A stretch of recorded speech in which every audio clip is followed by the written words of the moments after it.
let me be the light of the world. Lord, you call me the light of the 오늘 읽은 18절부터의 말씀은 본론의 시작입니다. 본론의 시작의 맨 처음 말이 뭔가 하면요, 여러분, 하나님의 진노가, the anger of God, 하나님의 진노가 나타나고 있다입니다. 여러분, 하나님은 분노하시는 분입니다. 지난주에 우리가 하박국 보았습니다. 주께서는 눈이 정결하심으로 악을 참아보지 못하시며 패역을 참아보지 못하시거늘 어찌하여 거짓된 자들을 방관하시며 아무것도 안 하신다는 거죠. 악인이 자기보다 의로운 사람을 삼키는데 잠잠하시나이까. 이 피 맺힌 하소연이었습니다. 그런데 정말 이 하나님이 눈이 정결해서 악을 참아보지 못하시는 그 하나님이 행동에 나선다면 어떻게 될까요? 제 나쁜 놈이에요, 저런 악한 놈들을 혼내줘야 돼요 했는데 그 놈의 악만 다루실까요? 하나님이 분노하실 때에 나는 잘됐다, 이놈들 혼 좀 나봐라, 그렇게 여유 있게 즐기고 있어도 될까요? 요즘 젊은 사람들이 쓰는 말 중에 팝콘 각이라는 표현이 있습니다. 여러분, 영화 보면서 팝콘 들고 편하게 앉아있는 자세, 영화 안에서요, 뭐 불이 나든 뭐 태풍이 불든 뭐 괴물이 쫓아오든 아무 문제 없죠. 나는 편하게 그냥 저 사람들 혼나는 거 즐기면 됩니다. 어떤 카톡, 예를 들면 이런 게 있을 수 있습니다. 김 과장 있잖아, 맨날 거짓말하고 뺀질거리더니 드디어 사장님에게 걸렸어. 사장님이 다 아신 거야. 정말 불호령 떨어지겠네. 쌤통이다. 그래, 완전 뭐지? 팝콘각이지. 이럴 때 팝콘각이라는 말을 쓰는 거예요. 사장님이 분노하시는데 그 불호령은 온전히 저놈 몫이다. 그런데 여러분, 하나님이 진노하시면 별 잘못 없는 사람들은 죄인들이 혼나는 모습 보고 고소하게 즐길 수 있을까요? 아닙니다. 그 누구도 그 진노를 피할 수 없습니다. 그러므로 그들이 핑계하지 못할지니라. 피할 수도 없고 숨을 수도 없고 핑계할 수도 없습니다. 왜냐하면 모든 사람이 저마다 다른 모습으로 온갖 죄악들에 참여하고 있기 때문입니다. 곧 모든 불의, 추악, 탐욕, 악의가 가득한 자요, 시기, 살인, 분쟁, 사기, 악독이 가득한 자요, 수군수군하는 자요, 비방하는 자요, 하나님께서 미워하시는 자요, 능욕하는 자요, 교만한 자요, 자랑하는 자요, 악을 도모하는 자요, 부모를 거역하는 자요, 우매한 자요, 배약하는 자요, 무정한 자요, 무자비한 자라. 나는 여기에 하나도 해당되지 않는다, 그런 분 있습니까? 우리 모두가 죄인입니다. 이 위에 동성애가 죄라고 말하는 대목이 나옵니다. 동성애 행위는 죄다, 맞습니다. 그런데 이 성경 본문을 해석하면서 동성애 행위라는 저 심각한 악에 비하면 나는 괜찮다, 너는 죄인이지만 나는 의인이다라는 생각으로, 나는 별로 혼날 것, 일이 없을 것 같은 팝콘 각으로 가져간다면 그거는요, 성경을 거꾸로 읽는 겁니다. 지금 로마서는 모든 사람이 죄인이다라는 말을 하기 위해서 그 한 예로 동성애를 드는 거예요. 동성애는 죄다라는 말은 맞는데 그 말을 할 때 우리가 반드시 유념해야 할 진리가 있습니다. 나도 죄인이라는 사실이에요. 예수님 앞에 가늠한 여인을 가져다 놓고 돌을 들고 죄 없는 자가 돌로 치라, 이 물음 앞에 자신 있는 사람 아무도 없어서 전부 다 돌을 놓고 들어갔습니다. 그런데 이 여인에게 예수님이 뭐라고 그러셨습니까? 이제 괜찮아, 다 죄인이니까 뭐 대충 살아, 그랬습니까? 아니죠. 나도 너를 정죄하지 아니하노니 가서 다시는 죄를 짓지 말라. 여러분, 만약에 이 여인이 직업으로 몸을 파는 여인이었고 다른 살 길이 없었으면 다시는 죄를 안 짓는 일이 굉장히 힘들었을 것입니다. 그래도 하나님은 요구하십니다.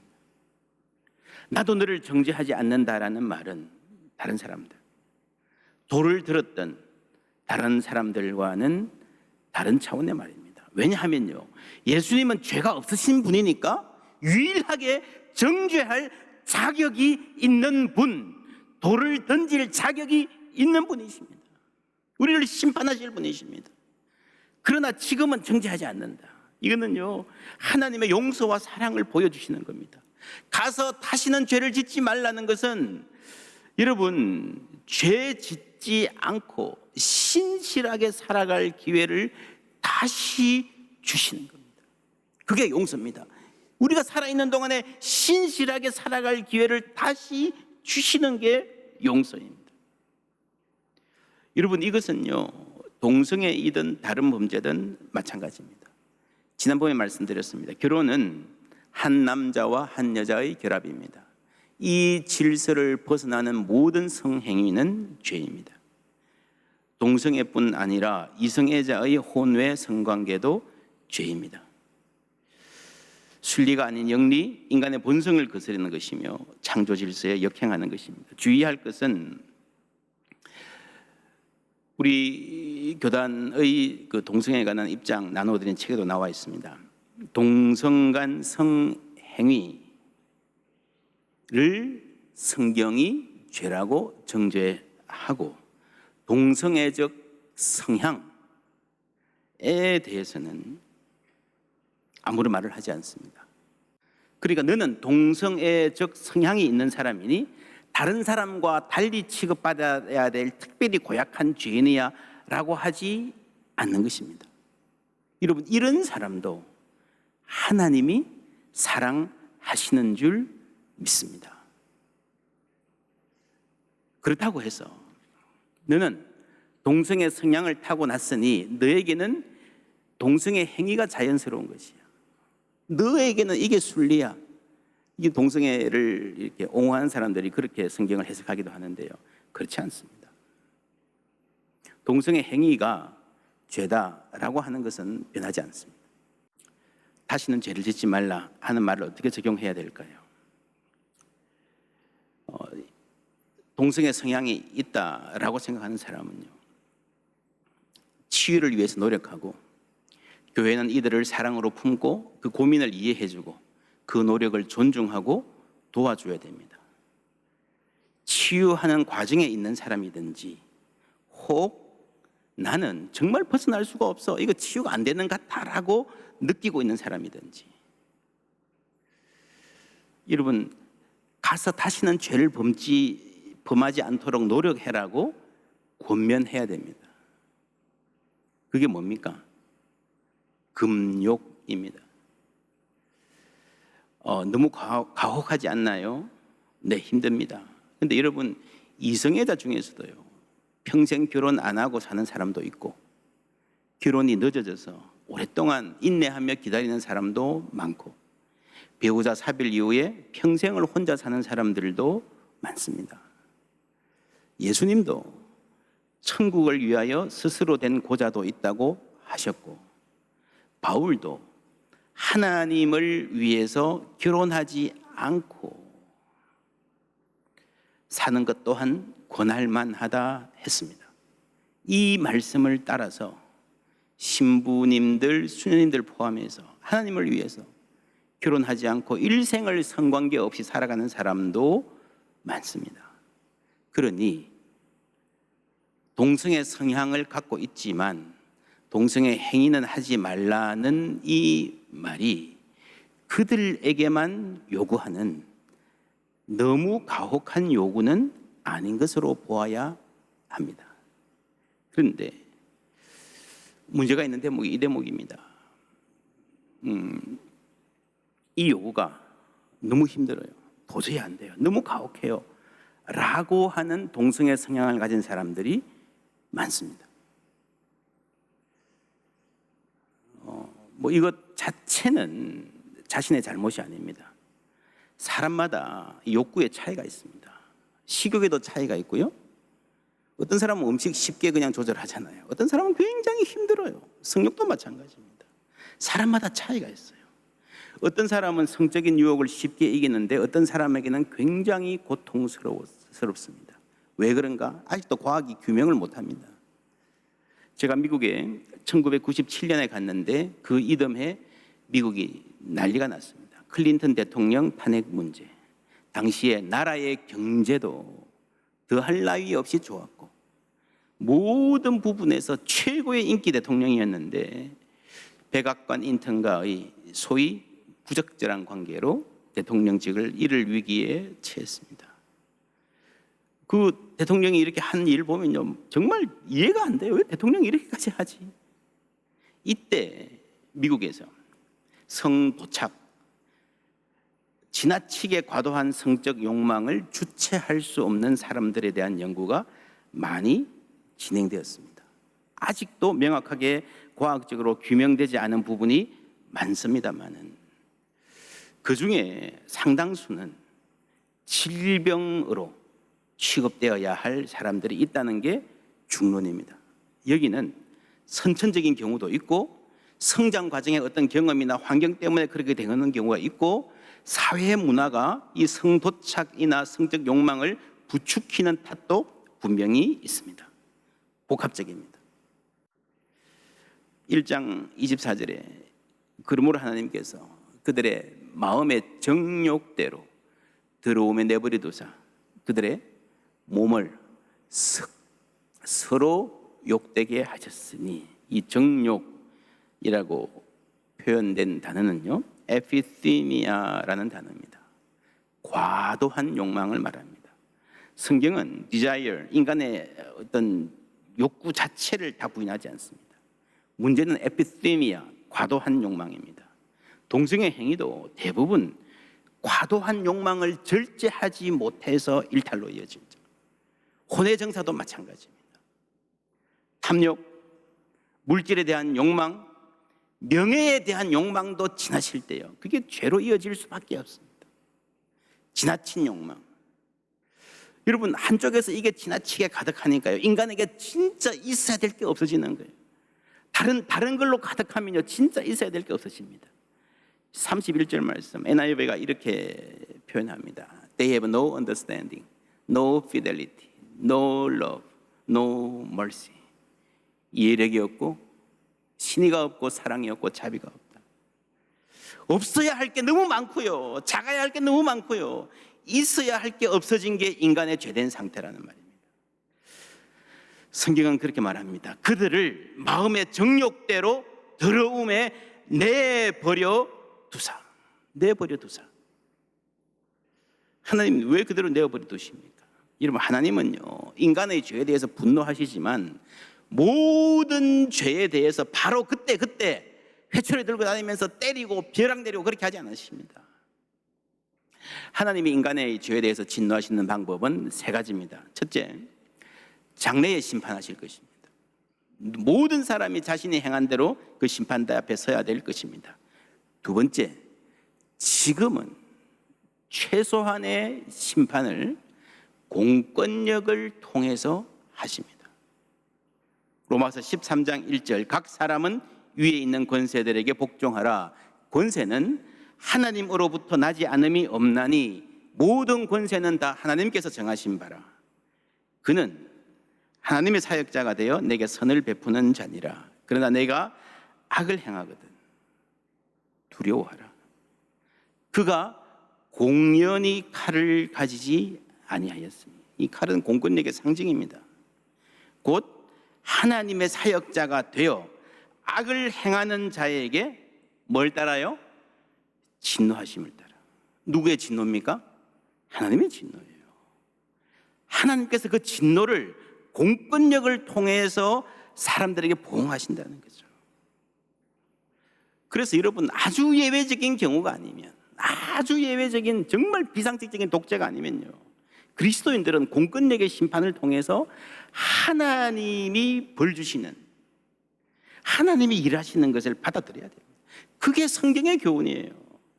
하나님이 세상 정부를 통해서 일하십니다. 그러나 이것은요, 최소한의 벌입니다. 법원에서 무죄 났다고 해서 죄가 없다는 말은 아니죠.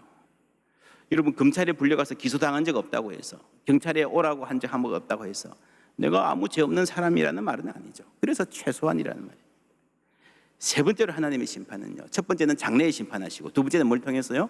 공권력을 통해서 심판하시고요. 세 번째는 참으시고 내어버려 두시는데 그것 자체가 현재의 심판이 된다라는 겁니다.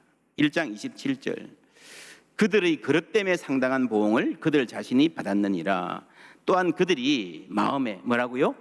하나님 두기를 싫어하며 하나님께서 그들을 그 상실한 마음대로 내버려 두사 합당하지 못한 일을 하게 하셨으니, 내버려 뒀다는 거죠. 마음대로 살도록 내버려 뒀다는 거죠. 여러분, 어떤 병은 그렇지 않습니까? 병원에 가면 왜 이제야 오셨어요? 좀만 일찍 오셨으면, 선생님 좀만 더 자주 의사를 만났으면 달았을 겁니다. 근데 말 안 들어요. 싫어해요. 내버려 두는 거예요. 여러분, 죄인인 인간에게 가장 큰 벌은요, 물론 미래의 벌이 예비되어 있지만 지금 현 상황에서 가장 큰 벌은요, 그냥 놓아주는 거예요. 사실 조금 잘못할 때 경찰 잡혀가서 창피당하면요, 그 사람은 앞으로 희망이 있을 수 있어요. 놓아두어 보세요. 죄가 점점 커지잖아요. 괜찮다고 생각하잖아요. 여러분, 하지 마라. 죄를 범할 때마다 간섭하고 때린다면 지금은 아프지만 지나고 나면 고마워할 겁니다. 가만히 놓아두면, 내버려두면, 마음대로 그냥 살아버리면 자기의 에피세미아, 욕망대로 살면 최악이 됩니다. 그래서 하나님 말씀하십니다. 그들의 그릇 때문에 상당한 보응을 그들 자신이 받았느니라. 여러분, 죄 짓는 사람은요, 그만큼 지금 불행하게 살고 있습니다. 분출하는 성욕을 누르지 못하고 어디 클럽으로, 룸살롱으로 밤에 거리를 배회하는 사람들 행복할까요? 밤낮 돈돈하면서 눈이 벌게 해서 다른 사람들 이용해서 자기 배를 불리고 거짓으로 살아가는 사람들 잘 사는 걸까요? 여러분, 그렇게 돈이 많은 연예인들, 재벌 3세들 하루도 멀거하고 성적인 일탈, 마약 범죄 왜 계속 나올까요? 그들이 불행하다는 말입니다.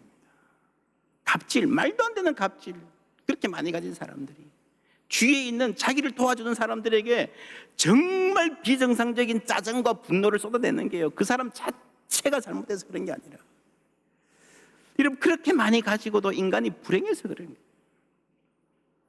여러분, 인간은 하나님이 지으셨습니다. 그래서 하나님의 관계 속에서 살아야 제대로 살 수 있습니다. 그런데 인간이 그 마음에 하나님 두기를 싫어했다 했습니다.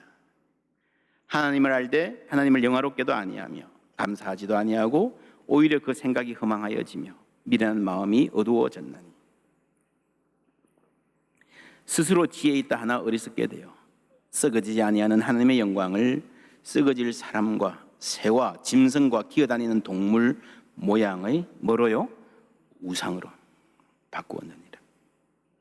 그러므로 하나님께서 그들을 마음의 정욕대로, 에피세미아, 과도한 욕망대로 들어오매 내버려 두사 그들의 몸을 서로 욕되게 하셨으니, 이는 그들이 하나님의 진리를 거짓 것으로 바꾸어 뭐보다 뭐를? 피조물을 조물주보다, 피조물을 조물주보다 더 경배하고 섬김이라 주는 곳 영원히 찬송할 이시로다. 아멘. 무슨 말입니까? 인간은요, 본래 하나님이 창조하셔서 하나님을 예배하게 하고 아래로는 모든 피조물을 다스릴 수 있도록 창조하셨습니다. 그런데 인간이 이 예배를 거부했어요. 하나님을 마음에 두기를 싫어했어요. 거부했어요. 그러니까 어떻게 되었습니까? 인간이 하나님을 거부하니까, 여러분, 인간은 본래 뭔가를 예배하는 존재로 태어났거든요. 피조물을 예배하는 거예요.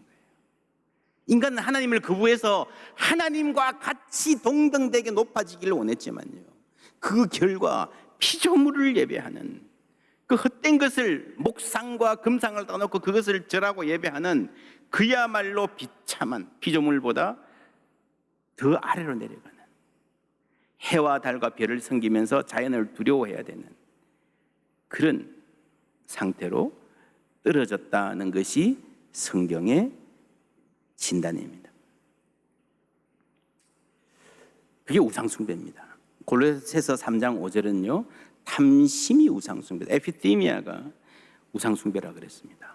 이 탐심은 과도한 욕망을 말합니다. 여러분, 과도한 욕망이 우상숭배입니다. 꼭 눈에 보이는 형상을 만들어 놓고 절하는 것만 우상숭배가 아니에요. 모든 욕망, 과도할 때 우상숭배입니다.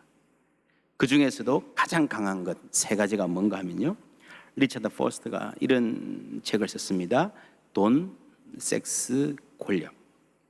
동성애는 이 중에 하나, 섹스에 해당하는 거죠. 이 세 가지 욕망이 인간을 노예로 만드는 가장 강력한 우상입니다. 철학자 베이컨이 이런 말을 했죠. 돈은 최선의 하인이자 최악의 주인이다. 인간이 돈을 사용하면, 부릴 줄 알면요, 얼마나 좋은 하인인지 모르는데 그게 본래 자리인데, 많은 인간이 돈을 주인 삼으면요, 그걸 예배하면요, 그게 우리를 노예로 삼는다는 거예요. 오늘도 많은 사람들이 돈의 노예로, 성의 노예로, 권력의 노예로 살아갑니다. 하나님을 섬기면서, 하나님을 예배하면서, 우주 만물을 다스리면서 품격 있게 자유롭게 살 수 있는 인간이 탐욕의 노예가 되어서 살아가는 거예요. 그래서 모든 문제의 근원은 예배의 문제입니다. 하나님께서 창조하신 인간이 그 마음에 하나님 두기를 싫어하고 하나님을 떠날 때에 모든 문제가 발생합니다. 여러분, 이 외의 다른 모든 문제들, 하나님을 섬기고 하나님 뜻대로 사는 예배 외의 다른 모든 문제들, 음란, 동성애, 전부 다 부차적인 문제예요. 하나님과의 관계가 끊어졌기에 엉뚱한 데서 만족을 찾기 때문에 생긴 문제입니다. 탐닉할수록 더 목말라지지 않습니까? 거짓, 다툼, 교만, 살인, 무정함, 어리석음, 비굴함, 이 모든 것이 인간에게 예배가 무너진 탓입니다.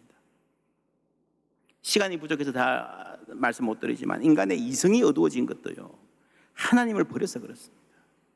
지금 한국교회가 비상식적인 집단으로 사회에 낙인 찍히는 것도요, 하나님 아닌 다른 것을, 간파는 예배라고 붙여놓고 다른 것을 예배해서 그래요. 오늘 말씀은 이렇게 시작했습니다. 1장 18절. 하나님의 진노가 불의로 진리를 막는 사람들의 모든 경건하지 않음과 불경건, 그리고 불의에 대하여 하늘로부터 나타나나니. 두 가지예요. 인간의 문제는 불경건과 불의입니다. 여러분, 뭐가 먼저입니까? 불경건이 먼저예요? 불의가 먼저예요? 이 불의는 도덕적 타락입니다. 윤리적 문제입니다. 그런데 성경은요, 이 불의 이전에 불경건이 문제라고 하는 거죠. 하나님을 알되 하나님을 영화롭게 하지도 않고 우주 만물을 다스려야 할 인간이 피조물을 우상으로 섬긴 데서 오는 것입니다. 여러분, 하나님이 우리에게 물질을 축복으로 주셨는데 그 물질을 다스리지 못하고 물질을 숭배할 때에 그 물질이 우리를 죽이는 거예요. 우리를 망치고 우리 자녀들을 망치는 거예요. 인생의 고귀한 목적을 잊어버리고 육체적인 쾌락을 채우는 것을 삶의 목적으로 삼는 사람들이 얼마나 비참하게 되어갑니까? 하나님께서 우리를 치유하시기를 원합니다. 지금이라도 우리는 하나님을 하나님으로 섬기는 진정한 예배의 삶을 통해서 경건한 백성들을 세우며 주 앞에 다시 나오며 우리를 새롭게 하실 하나님의 권능만을 의지하는 교회 되기를 주님의 이름으로 축원합니다.